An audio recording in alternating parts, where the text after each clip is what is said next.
उत्तर प्रदेश की 25 बड़ी खबरें। सदन में विपक्ष के हंगामे के बाद लोकसभा की कार्यवाही गुरुवार सुबह 11 बजे तक के लिए स्थगित कर दी गई है। इसके साथ ही प्रधानमंत्री नरेंद्र मोदी का भाषण भी टल गया है। प्रधानमंत्री मोदी की आज शाम 5 बजे धन्यवाद प्रस्ताव पर चर्चा का जवाब देना था। इससे पहले सदन में जोरदार हंगामा देखने को मिला, जिसके बाद लोकसभा अध्यक्ष ओम बिरला को सदन की कार्यवाही 12 बजे, फिर 2 बजे और इसके बाद शाम 5 बजे तक के लिए स्थगित करनी पड़ी।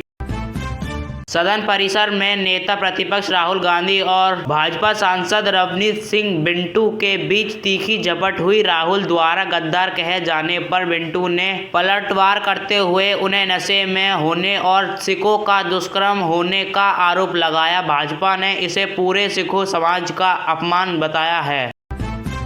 राहुल गांधी के गद्दार वाले बयान पर बवाल जारी है। बीजेपी कार्यकर्ता राहुल गांधी के विरोध में सड़क पर उतर गए हैं। दिल्ली से लेकर पंजाब तक विरोध प्रदर्शन किया जा रहा है। बीजेपी ने राहुल गांधी से माफी की मांग की है।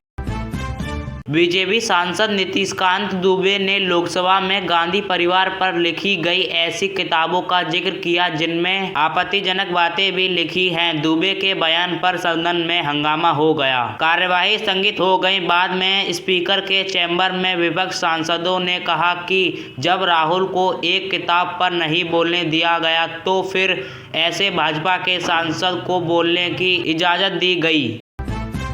लोकसभा में मंगलवार पर चुनाव सुधार पर चर्चा हुई। इस दौरान कांग्रेस नेता राहुल गांधी ने फिर वही पुरानी बात दोहराई। उन्होंने कहा कि मैंने दिखाया किस तरह वोटों की चोरी हो रही है, उसके बाद भी कोई एक्शन नहीं हुआ। सब मिले हुए हैं, आरएसएस का हर जगह कब्जा हो रहा है।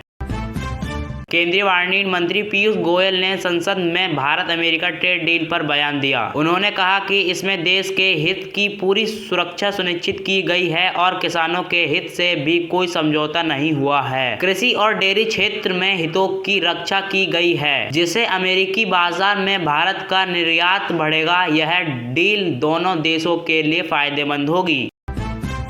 पश्चिम बंगाल में मतदाता सूची को लेकर विवाद सुप्रीम कोर्ट पहुंच गया है। मुख्यमंत्री ममता बनर्जी ने अदालत में खुद अपनी बात रखी और चुनाव आयोग पर वोटर सूची के नाम हटाने पर आरोप लगाया। सुप्रीम कोर्ट ने मामले की अगली सुनवाई सोमवार को तय की है और चुनाव आयोग के निर्देश दिए हैं।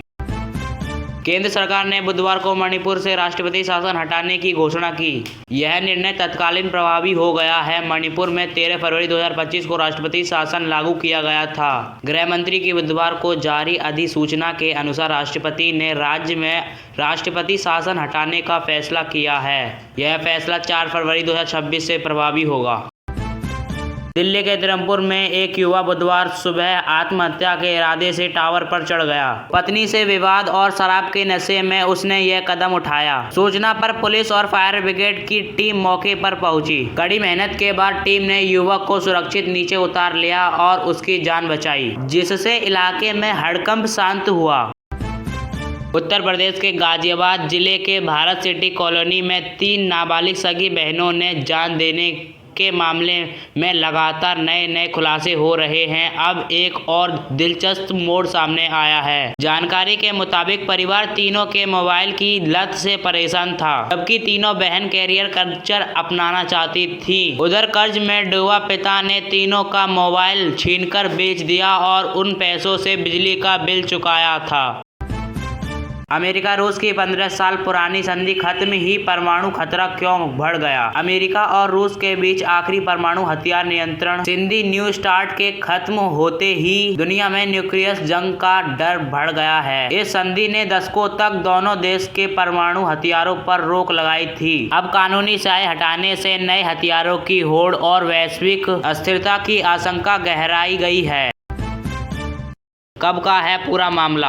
अमेरिका में 2024 चुनाव से पहले डोनाल्ड ट्रंप पर जानलेवा हमले की कोशिश हुई। फ्लोरिडा में ट्रंप को मारने की साजिश रचने वाले थाउर साउद को अब उम्र कैद की सजा सुनाई गई। 2024 में हुए इस सुनियोजित हमले को अमेरिका जज ने लोकतंत्र खत्म करने की कोशिश बताई है।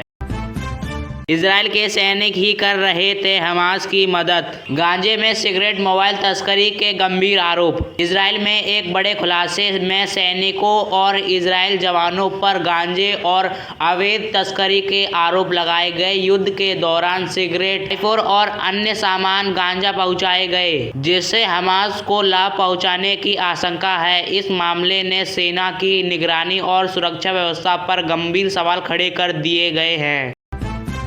तुम कभी हंसती क्यों नहीं? जिस महिला पत्रिका पर अमेरिकी राष्ट्रपति डोनाल्ड ट्रंप ने किया यह कमेंट। उसकी करोड़ों में सैलरी, आवोल आविस में प्रेम कॉन्फ्रेंस के दौरान डोनाल्ड ट्रंप ने CNN पत्रिका कैटलन काल्सिन के बीच तीखी बहस हुई। कालिन ने जेफरी एप्स्टीन फाइलों और पीड़ित महिलाओं पर सवाल पूछे। ट्रंप ने सवालों से नजर हटाकर निजी हमला किया और बातचीत बीच में ही खत्म कर दी। यह टकराव पहले भी हो चुका है।